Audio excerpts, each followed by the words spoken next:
tudo bem com vocês? Então, vamos a mais uma semana de aula, tá? E hoje a gente vai continuar com português e vocês vão pegar o livro e abrir na página 19, tá? Colocando a data. Hoje é dia 11/5, ainda estamos no módulo 2, capítulo 4. E nós vamos estudar palavras terminadas em ence. A leitura 2, nós vamos falar sobre post de rede social, tá? E na parte de gramática, a gente vai estudar linguagem formal e linguagem informal e também falar sobre gírias, tá bom? Então, vocês vão abrindo o livro na página 19 e prestando atenção. Então, vamos lá, gente, olha só. Palavras terminadas em ence. Na língua portuguesa, a terminação das palavras pode dar pistas sobre o significado delas. Observe as fotografias e leia as legendas abaixo. Então, no livro de vocês, aparece essa imagem aqui, tá? Então, preste atenção no que o Mateus está falando. Ele falou assim, Mateus nasceu em Goiânia, por isso ele é goianense. A Fabiana gosta de ir ao Ceará para visitar sua avó cearense. E Naim quer conhecer Israel, pois sua família é israelense. Então, observe que goianiense terminando com ence, cearense termina com ence e israelense termina com ence, tá? Veja como as palavras em destaque nas legendas são formadas. Então, olha só, gente, o que acontece? Nome do município, Goiânia, mais a terminação ence, forma a palavra goianiense, tá? Nome do estado, que é Ceará, mais a terminação ence e forma a palavra cearense. Nome do país, Israel, mais a terminação ence, forma a palavra israelense. Então, as palavras goianiense, cearense e israelense são formadas pela junção do nome de cada lugar, ou seja, do município, do estado e país, mas a terminação ence. Note que em algumas delas houve a perda da letra A. Então, é isso que eu quero que vocês prestem atenção. Na palavra Goiânia, quando formou nome do município mais ence, formou a palavra goianiense, perdeu a letra A. A mesma coisa aqui no Ceará e a mesma coisa no nome do país, Israel. Ok? Continuando, então. Bom, antes até de eu falar sobre essa parte daqui, eu quero dizer para vocês o seguinte. A terminação ence é usada para formar palavras que designam algo ou alguém relacionado a um lugar, como eu já falei, né? A um município, a um estado ou país. Agora, gente, preste atenção. Nem todos os nomes de municípios, estados e países possibilitam a formação de palavras com a terminação ence.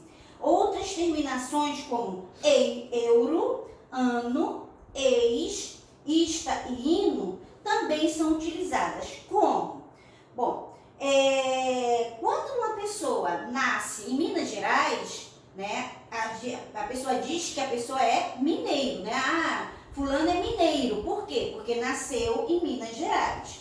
Quando uma pessoa nasce em Alagoas, é alagoano. Quando a pessoa nasce num país da Escócia, a pessoa é escocês, né? Quando a pessoa nasce em São Paulo, é paulista. E quando uma pessoa nasce, vamos dar um exemplo, na Argentina, é argentino. Então, nesses casos, gente, continuando então, né? Vocês entenderam como que eu já tinha falado, né? Nem todas as palavras, elas terminam em ence, no caso dos municípios, estados e países. Há outras palavras mais conhecidas e usadas com mais frequência que também designam pessoas ou algo relacionado a lugares. Veja alguns exemplos. Então, olha só, gente. Rio Grande do Sul. A pessoa que nasce no Rio Grande do Sul é chamada de sul-rio-grandense ou gaúcho, né? Nós estamos mais acostumados, né, a falar o gaúcho. Rio Grande do Norte. norte rio-grandense ou potiguar. Então, as pessoas que nascem no Rio Grande do Norte são chamadas de potiguar. E Salvador, as pessoas que nascem na cidade de Salvador, que é a capital da Bahia, né, é salvadorense ou soteropolitano. O mais usado é o soteropolitano, tá bom? Bom, continuando então, agora a gente vai falar sobre post de rede social, tá? Que é mais um gênero textual. Bom, aqui aparece, né, essa imagem de um post de rede social em que tem aqui, olha, a imagem, tá? Até de um prato de comida. Aqui tem a fotografia do perfil da pessoa. Esse O ponto de fora é o nome, né? O nome do usuário. Essa parte daqui, ó, Casa do Uruguai, Casa Uruguai, é o local onde a fotografia foi tirada. No caso, né, essa fotografia foi tirada desse lugar aqui. Provavelmente é um restaurante, tá bom? Bom, essa parte daqui é o texto que essa pessoa, O ponto de fora, escreveu, tá? No caso, o usuário foi quem escreveu. E a parte aqui azul, a parte de baixo, são as hashtags, tá bom? Bom, agora eu vou explicar para vocês o que é um post de rede social.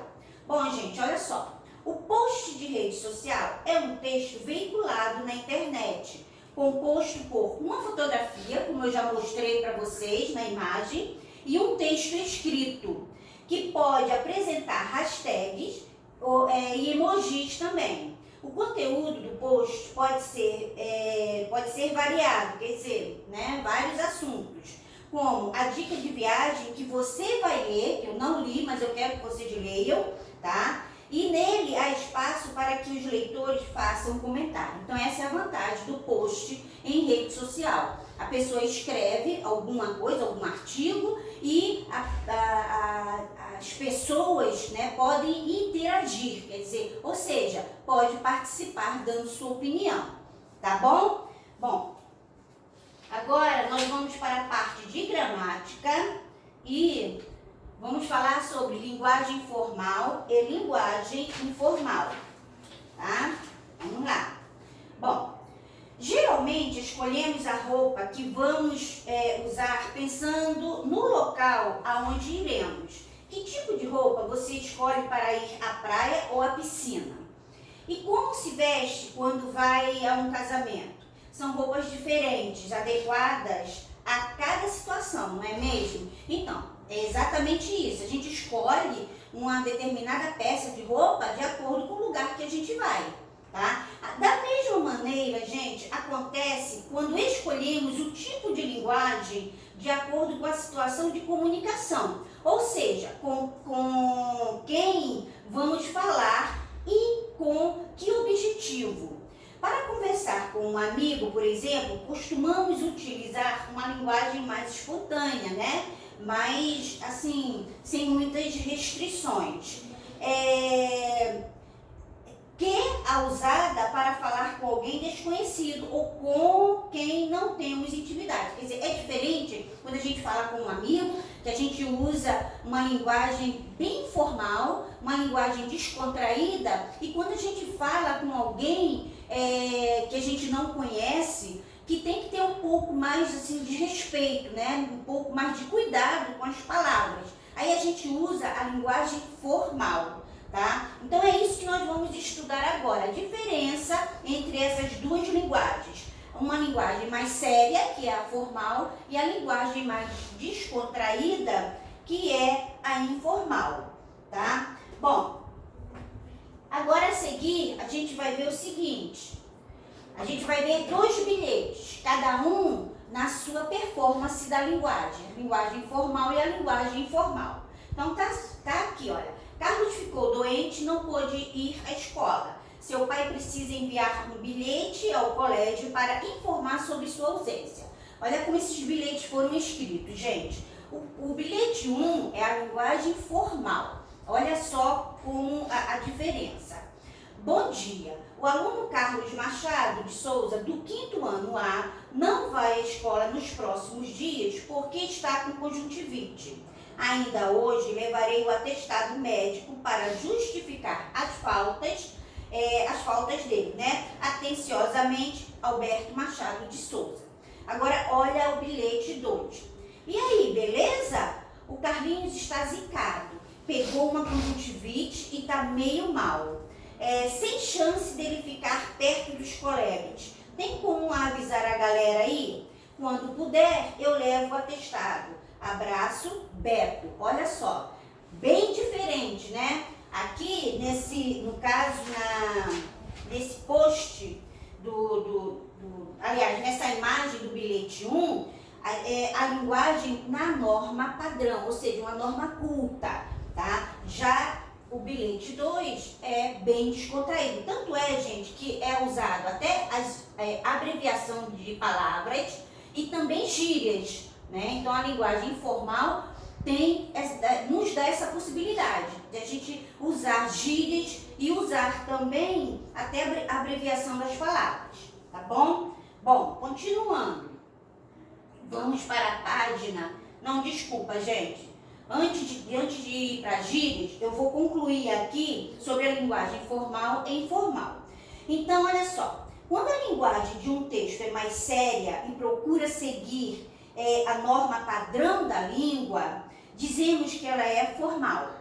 E quando a linguagem de um texto é mais espontânea, descontraída, não procura seguir a norma padrão da língua, dizemos que ela é informal. Então, a familiaridade entre os interlocutores, por exemplo, quer dizer, das pessoas que estão se falando, pode influenciar em um uso mais formal ou mais informal da língua. Em um mesmo texto, é comum encontrarmos tanto características da linguagem formal quanto a linguagem informal. Nesse caso, dizemos que a linguagem dele é predominantemente formal ou predominantemente informal. O que isso significa? Quando a gente lê um determinado texto, se ele vai, né, ele vai na tendência de uma linguagem mais descontraída, usando muitas gírias, usando abreviação de palavras, então a gente diz que esse texto ele é predominantemente informal. E quando a gente lê um texto que tem, assim, segue a norma culta, né, uma forma padrão da linguagem, então a gente diz que a linguagem ela é formal, ok? Tá? Agora a gente vai falar sobre gírias, que também é bem legal, gente. Olha só, vamos para a página 28. Observe as cenas abaixo. Então nós temos aqui, olha, dois jovens, né, dois ciclistas, e eles estão conversando assim, ó. E aí, pronto para um rolê de bike? Aqui nós temos, olha, também dois jovens surfistas, né? E eles estão conversando e um está dizendo assim, tem que ser casca grossa para surfar naquele pico, ou seja, deve ser a onda, né? Aquela onda grande. E aqui nós temos duas pessoas idosas fazendo uma caminhada e estão conversando e o idoso, o senhor, está falando assim, antigamente os cantores eram supimpas, hoje em dia muitos são de araque. Então é uma linguagem da época deles, né? Hoje em dia não se usa mais fulano de tal é supimpa. Não, é de acordo com a idade, tá? E aqui, esses jovens aqui também tá dizendo que essa skatista tá falando assim, ó, essa mina tem base, olha lá, tá apavorando nas manobras. Uma linguagem bem jovial, né? Bem descontraída mesmo, tá? Vamos lá. Então, a linguagem utilizada nas cenas, no caso acima, são mais adequadas a situações informais. Os termos como rolê de bike, casca grossa e mina são gírias, ok? Bom, voltando aqui, vamos concluir. Gírias são palavras ou expressões informais criadas por grupos de pessoas com características em comum, né? Como, por exemplo, no caso dos surfistas, os skatistas,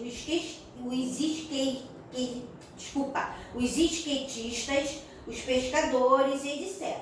né? Com o tempo, as gírias podem ser utilizadas por outras pessoas que não fazem parte do grupo que as criou.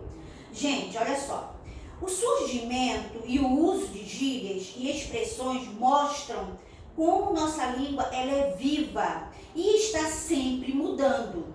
Estudar essas variações é uma maneira de compreender melhor, né, nossa cultura e a nossa diversidade.